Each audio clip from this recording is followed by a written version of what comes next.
Mapalad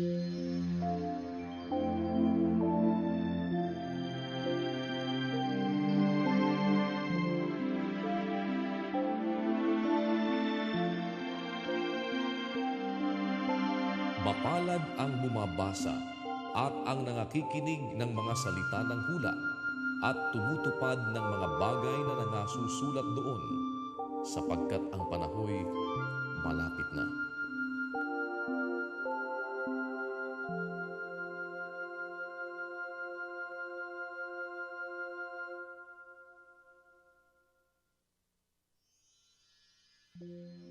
Magandang gabi po sa inyo. Araw na naman po ng Biyernes ngayon at alas 8 na naman ng gabi. Kaya narito na naman po kami para makasalo ninyo sa pagbabasa ng mga talata ng banal na kasulatan. Sapagkat dito po sa UN Television, tuwing alas 8 ng gabi ay binibigyan natin ng daan ang pagbabasa ng Biblia para sa ating mga kababayan na kung minsan ay mayroon ding siguro po problema na sa pagbabasa, maaari po kayo sumabay sa amin o kaya pakinggan ninyo yung atin pong ginagawang pagbabasa o sundan ninyo sa inyong mga television screens. At kung sakaling meron naman kayong hawak na Biblia din sa inyong mga tahanan, maaari siguro ninyong markahan yung mga talata na meron kayong hindi lubos na nauunawaan. At sa pagpapatuloy niyan ay maaari po nating mapag-aralan at maitanong natin sa mga palatuntunang pinangungunahan ni Brother Eli Soriano kung ano ba yung ibig sabihin noong mga nakikita at nababasa natin dito. Pero kagaya po ng ating inuugali,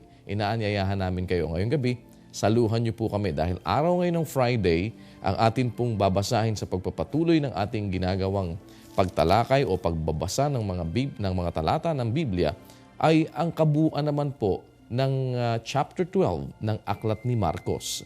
Tandaan po ninyo, 16 chapters lang po ang Aklat ni Marcos. At ngayong gabi, bilang pang-weekend po natin, ay babasahin natin ang chapter 12. Ibig sabihin, next week, meron na lamang pong 4 na chapters para matapos natin ang Aklat ni Marcos. Pero bago yan, pasimulan muna nating basahin ang chapter 12 ng Aklat ni Marcos.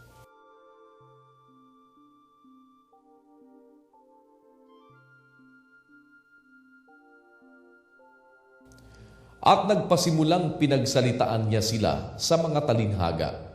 Nagtanim ang isang tao ng isang ubasan at binakuran ng mga buhay na punong kahoy at humukay roon ng isang pisaan ng ubas at nagtayo ng isang bantayan at ipinagkatiwala yaon sa mga magsasaka at napasa ibang lupain.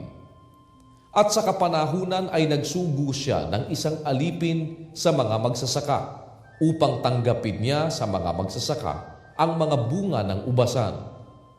At hinawakan nila siya, at hinampas siya, at siya'y pinauwing walang dala.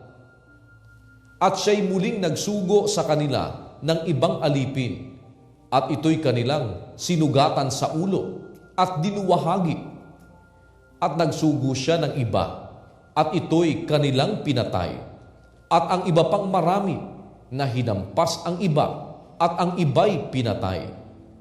Mayroon pa siyang isang sinisintang anak na lalaki. Ito'y sinugo niyang kahuli-hulihan sa kanila na sinasabi, igagalang nila ang aking anak. Datapwat ang mga magsasakang yaon ay nangagsang usapan. Ito ang tagapagmana. Hali kayo, atin siyang patayin at magiging atin ang mana. At siya'y kanilang hinawakan at siya'y pinatay at itinaboy sa labas ng ubasan. Ano nga kaya ang gagawin ng Panginoon ng ubasan? Siya'y paroroon at pupuksain ang mga magsasaka at ibibigay ang ubasan sa mga iba. Hindi man lamang baga nabasa ninyo ang kasulatang ito. Ang batong itinakwil ng nangagtayo ng gusali, ang siya ring ginawang pangulo sa panulo. Ito'y mula sa Panginoon at ito'y kagilagilalas sa harap ng ating mga mata.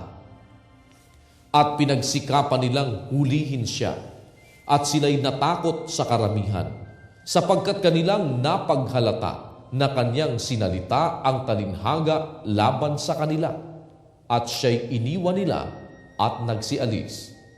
At kanilang sinugo sa kanya ang ilan sa mga Fariseo at sa mga Herodiano upang siya'y mahuli nila sa pananalita. At nang sila'y magsilapit, ay kanilang sinabi sa kanya, "Guro, nalalaman namin ikaw totoo at hindi ka nangihimik sapagkat hindi ka nagtatangi ng mga tao, kundi itinuturo mong may katotohanan ang daan ng Diyos. Matuwid bagang bumuwis kay Cesar o hindi? Bubuwis baga kami o hindi kami bubuwis?" Datapwat siya na nakatataho ng kanilang pagpapaimbabaw ay nagsabi sa kanila, "Bakit ninyo ako tinutukso? Magdala kayo rito sa akin ng 1 denaryo upang aking makita." At dinalhan nila at sinabi niya sa kanila, "Kanino ang larawang ito at ang nasusulat?" At sinabi nila sa kanya, "Kay Cesar." At sinabi sa kanila ni Jesus, "Ibigay ninyo kay Cesar ang sa kay Cesar, at sa Diyos ang sa Diyos." At sila'y nanggilalas na mainam sa kanya. At nagsilapit sa kanya ang mga Saduseo na nangagsasabi na walang pagkabuhay na mag-uli, at sila'y kanilang tinanong na sinasabi, "Guro, isinulat sa amin ni Moises, kung ang kapatid na lalaki ng isang lalaki ay mamatay at may maiwang asawa at walang maiwang anak, ay kukunin ng kanyang kapatid ang kanyang asawa at bigyan ng anak ang kanyang kapatid. May 7 lalaking magkakapatid at nag-asawa ang panganay at nang mamatay ay walang naiwang anak.